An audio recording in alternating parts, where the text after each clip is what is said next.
Maryland basketball will keep their win streak going against Northwestern.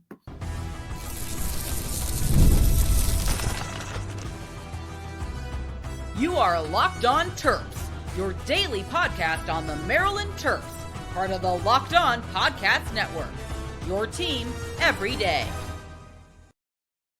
What's up, everyone? I'm Tre Moore, host of Locked On Terps, part of the Locked On Podcast Network, your team every day. So thank you for making us part of your day. I'm also doing work at InsideBlackandGold.net, so make sure you guys head over to InsideBlackandGold.net for all your latest Terps news. And today's episode is brought to you by FanDuel. From the first whistle to the final drive, FanDuel makes the NFL playoffs even more exciting. Right now, new customers can bet $5 and get $300 in bonus bets if you win your first bet. So visit FanDuel.com to get started. Make this playoff season unforgettable with FanDuel, an official sportsbook partner of the NFL. Maryland basketball, I think, will continue their win streak against the Northwestern Wildcats. There's a big matchup tonight in college basketball for Maryland basketball. We played Northwestern, who is a weird team this year. They're an interesting team this year. They're kind of tough to figure out. I'm still trying to figure out exactly how good they are. I'm trying to figure out kind of what they are as a team and where they stand as a Big Ten team. And I think Northwestern's trying to figure out the same exact thing. They're trying to figure out where they stand as a program, where they stand as a team, how good are they, and everything. And I think people are trying to figure out if Maryland can take this next step in getting to a 3-game win streak in the Big Ten and start stacking wins against teams you should be beating in the Big Ten. UCLA, maybe you could argue that was a game Maryland shouldn't necessarily win, but we were 6-point favorites at home. That's a game you should win, even though they were ranked 22nd at the time. They've definitely dropped off some. Minnesota, absolutely a game you should win. And you have another really winnable game. I think every Big Ten game for Maryland is winnable, but this one against Northwestern, I think is a very winnable game. And it's a Northwestern team that may be a little bit better than what the record actually suggests. And they definitely have some good players in some good spots.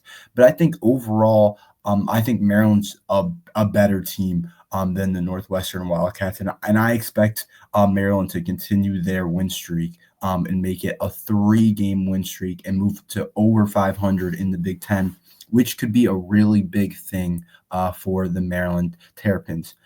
The biggest reason why I think Maryland's going to win this game, Northwestern's cold right now. They can't seem to figure it out.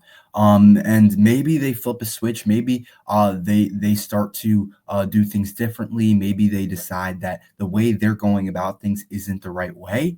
But this Northwestern team is not playing good basketball right now. On Sunday, January 12th, they lost by 10 to Michigan State. Michigan State has a really good team this year. They're 12th in the country. They're doing really good things. But still, Purdue, they lost by 18. Same thing. Purdue's a good team, 17th ranked team in the country, one of the top teams in the Big Ten. But by losing to 18 to Purdue, a team that we lost to 5 that we so could have beat, I really think I lean Maryland here. And Northwestern, or against Penn State, excuse me, they lost by 4.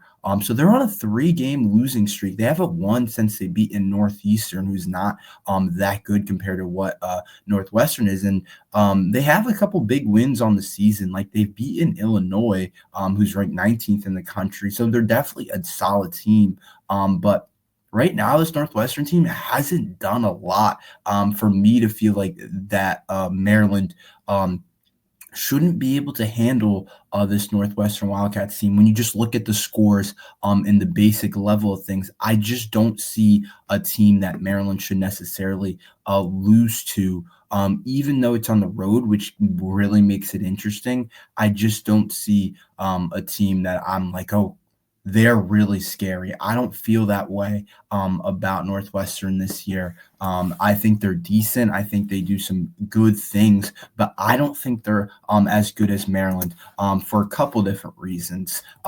One thing is depth. I think Maryland has more depth in scoring, more depth offensively, has a way more balanced lineup. Northwestern has three guys averaging double digits. Good players: Nick Martellini, Brooks Barnheiser, their guard; Jalen Leach, their guard. But then after that, it's a huge drop off, and they rely on those three players a ton. After Nick Martellini's nearly 20 points per game, Brooks Barnheiser's 18, Jalen Leach is 13, and then the next player's 7 points per game, and then he goes to 5, then he goes to 4. Like, they're not as balanced as a Maryland team, that I feel like we know who we have to stop. We know who their best players are. Where Maryland, it's different.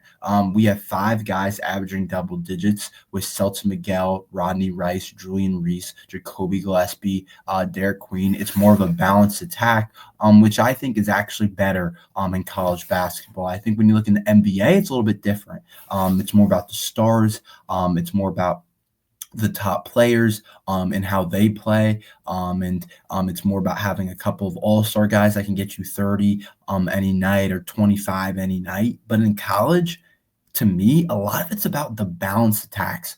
One great player doesn't make a team. A top 3 draft pick on a team doesn't make a team. Look at Rutgers, for example. They have 2 top 4 draft picks, 2 top 5 draft picks, possibly 2 top 3 draft picks.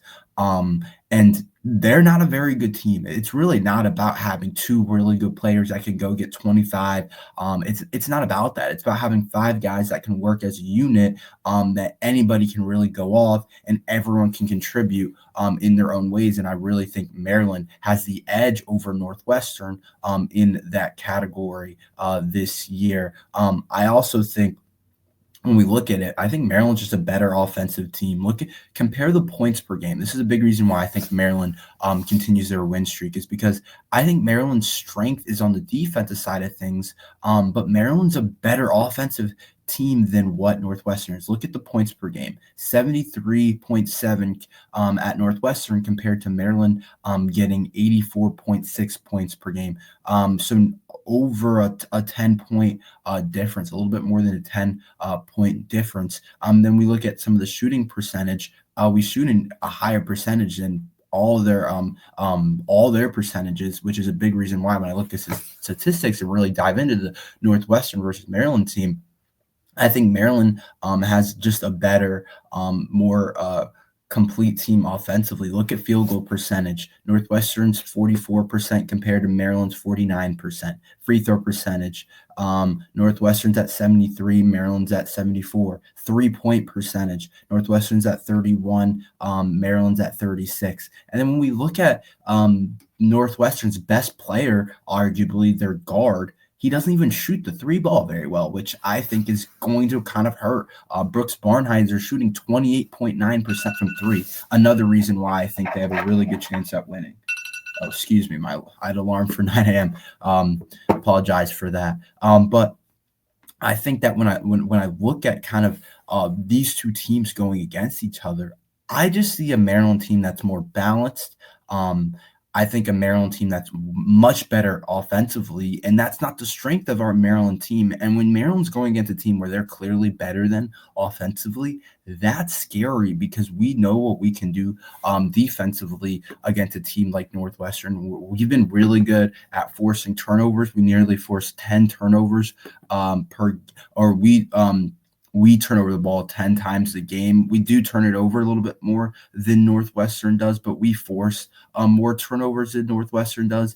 So we do a really good job with that. But I just think when I look up and down the roster, I just think Maryland's much more complete. I think they're much better. And I do believe that Maryland's a better team. Now it's interesting because Vegas is telling us it's supposed to be a close game. It's only a 1-point spread everywhere you look. So it's basically kind of a pick'em game. It's supposed to be really evenly matched. That's why I don't want to get too ahead of myself when I talk about Maryland and Maryland beating this Northwestern team, because this Northwestern team is pretty good in terms of how Vegas views them, which I honestly think is really important. But I do think Maryland does win by more than 1 point. So take that for what you want. But Vegas thinks it's going to be a close game. So maybe it's not as clear as a lot of people think when they look at the past Northwestern score. It definitely helps that Northwestern's at home. That's definitely a thing. Maryland, Kevin Willard's not as good on the road.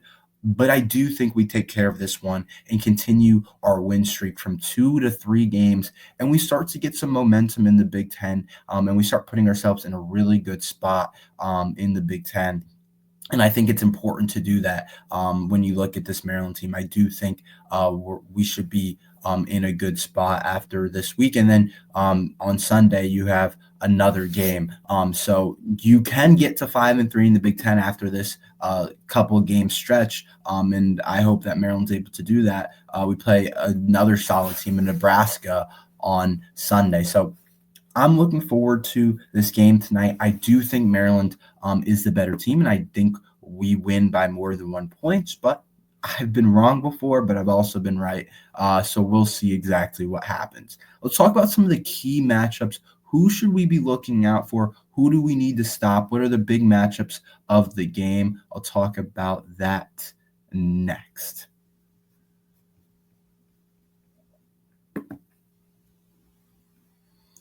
From the first whistle to the final drive, FanDuel makes the NFL playoffs even more exciting. Right now, new customers can bet $5 and get $300 in bonus bets if you win or lose your first bet. That's $300 to keep the action going. The FanDuel app is easy to navigate, and the variety of bets keeps every game exciting. Plus, when you win, you get paid instantly. No waiting around for your winnings. Whether you're betting on your favorite team or just looking to add some extra excitement to the playoffs, FanDuel has you covered. Just visit FanDuel.com to join today and get started with $300 in bonus bets. That's FanDuel.com. There's so many different things you can bet on FanDuel. So make this playoff season unforgettable with FanDuel, an official sportsbook partner of the NFL.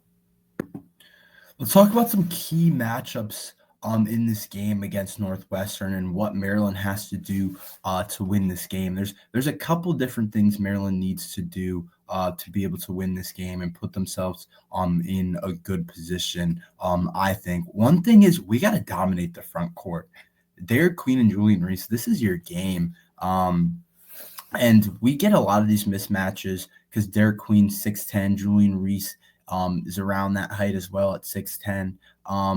But the thing is that one of them should always have a mismatch. The kid, Nick Martellini, that is a good player, their best player, arguably, who averages nearly 20 points a game. He's undersized at the 4 position, and I think a spot where Maryland could really make this game interesting is Julian Reese or Derek Queen is going to be guarded by Nick Martellini, and then their big center, who is a big body, Matthew Nicholson, who we don't really have to worry about offensively, but is a big body in there, so he should be okay covering Reese or Queen. But Nick Martellini's small. Queen and Reese have the advantage over him in terms of size and everything, and I think if you can post up Nick Martellini a lot and tire him out defense. Well, actually, before I go there, I want to say this. Nick Martellini's a small defender. Like, you should be able to take advantage of that. You should be able to just score. Forget anything else. You should just be able to score on him, whether you're Queen or Reese, whoever it is. Reese should be able to get to that left hand. Queen should be able to do all those different moves and all that fancy footwork he's got against Martellini. He's not like Martellini's blocking a ton of shots. Like, he doesn't really block many shots either. So I think that's definitely a matchup that we can look at that Maryland can take advantage of. And I do think that that's something that is a big matchup in this game. And then I also think Nick Martellini averages nearly 20 points per game for them.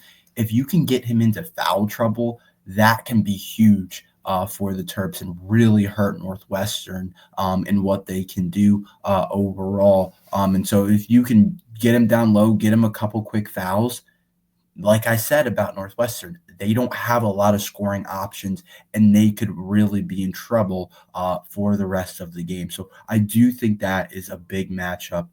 Nick Martellini against Queen or Reese, and then as well as can Queen or Reese guard him. He's more of a guy that can move well for a 4 because he's smaller. He's only like 6'7". So how can they play defensively against Nick Martellini? I think that's something else that is important part about this game. And then I also think the guard matchup is interesting, Brooks Barnheiser, I think you could argue is the best guard in this game. I think Jacoby Gillespie and Rodney Rice are right there. But when you look at the stats, Barnheiser does kind of put up a ton of numbers, but I think Rodney and Gillespie don't have to do as much because we have a more balanced team when I talked about. But I think that's going to be a really big matchup. If Gillespie outplays Brooks Barnheiser or Rodney Rice, if one of them outplays Brooks Barnheiser, I think we win the game. I think Barnheiser has to be really special in this game. It has to outplay both of Maryland's really good guards, who you don't really know between Rodney and Gillespie who could go for 20. Jacoby could go for 20 or 30 like we've seen. Rodney Rice can go for 20 or 30 as we've seen. So we'll see if Barnheiser, I think he has to outplay both of those guys for Northwestern to win. I think if he gets outplayed by one, I don't think they win the game.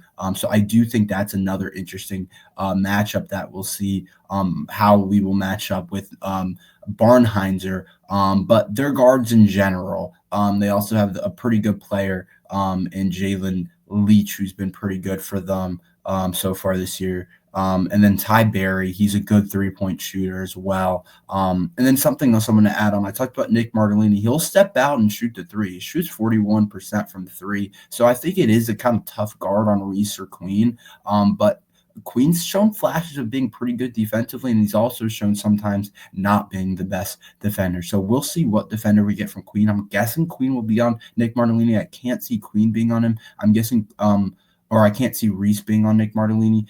Matthew Nicholson will probably be guarded by Julian Reese. And I think Julian Reese will not have to worry about you shouldn't get in foul trouble against Matthew Nicholson because he doesn't do much posting up offensively.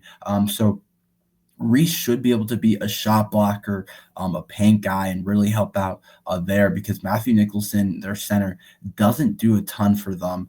So I do think that's another part of the game that I think is important for the Terps. But I do think the Terps match up really well with this Northwestern team. Another thing that's a matchup is just the road versus being at home. We know Kevin Willard hasn't been good on the road, has been really good at home. Can Maryland play well at home or on the road? Can we get a big win on the road? Can we continue our win streak on the road? I think that's something that a lot of people are asking and wondering about Maryland because we haven't necessarily always been able to do that. Like this has been a game that we've been known to drop where we've won a couple of good games in the Big Ten and then you drop one to Northwestern, a game you shouldn't drop. So I think that's a really interesting part of this game. And then I think what Jacoby Gillespie is going to show up is also something. And then Tafari Gapari has been really cool off the bench, special off the bench, and he's a freakish athlete, and he has all the tools in the world. What do we get from him? He's been our best guy off the bench as well as Deshaun Harris-Smith. That's always going to be a key no matter what the game is, but I do think that that's something that's interesting that could play a role. We might need them on the road. Sometimes it's an unexpected guy that steps up, does something special. Sometimes you need that on the road, and I think Maryland possibly might need that. So we'll see exactly what happens in this game. Like I said, I do think Maryland wins the game. By how much, by how all this stuff, I don't know exactly. But I do think Maryland wins the game by more than one. I think we're better. I do think we match up well with them overall, and I think our team is just a better team than them. Maryland football, Mike Locksley, let's give him credit. Our portal class actually looks really good. I think he did a really good job. We'll talk about that next.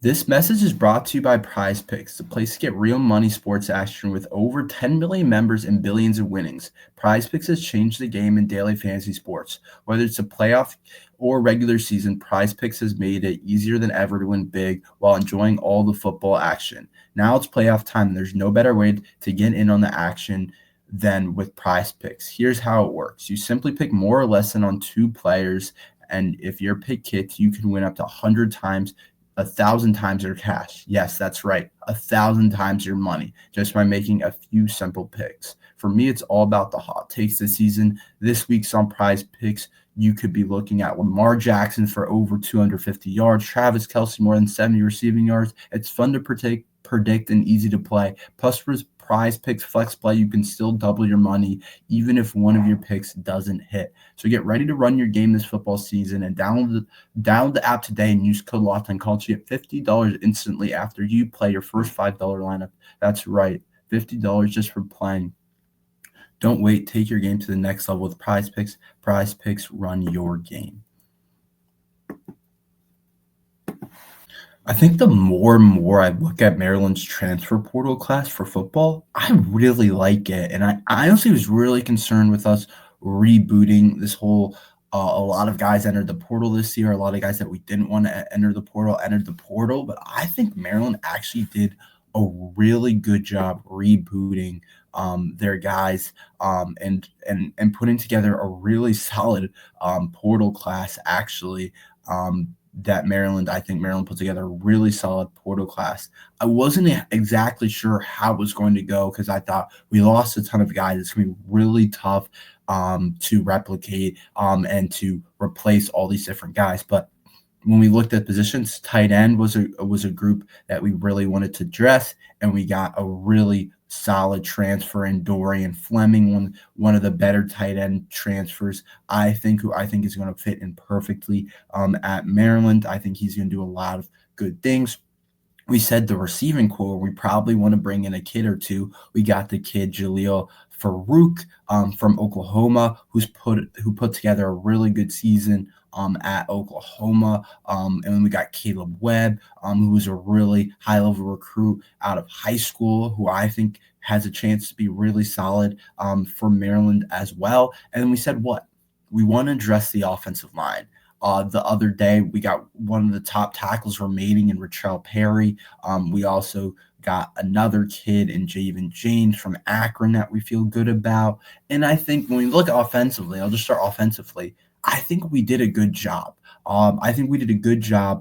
Giving ourselves a chance. I didn't really think we needed a running back. I think we have good young options. I think it's more about the offensive line and how they play. But I think we rebooted this thing offensively. We got a couple of good receivers. We'll see how they pan out. And specifically the offensive line, getting two really solid tackles on the offensive line, I think was something that really mattered, something that was really important.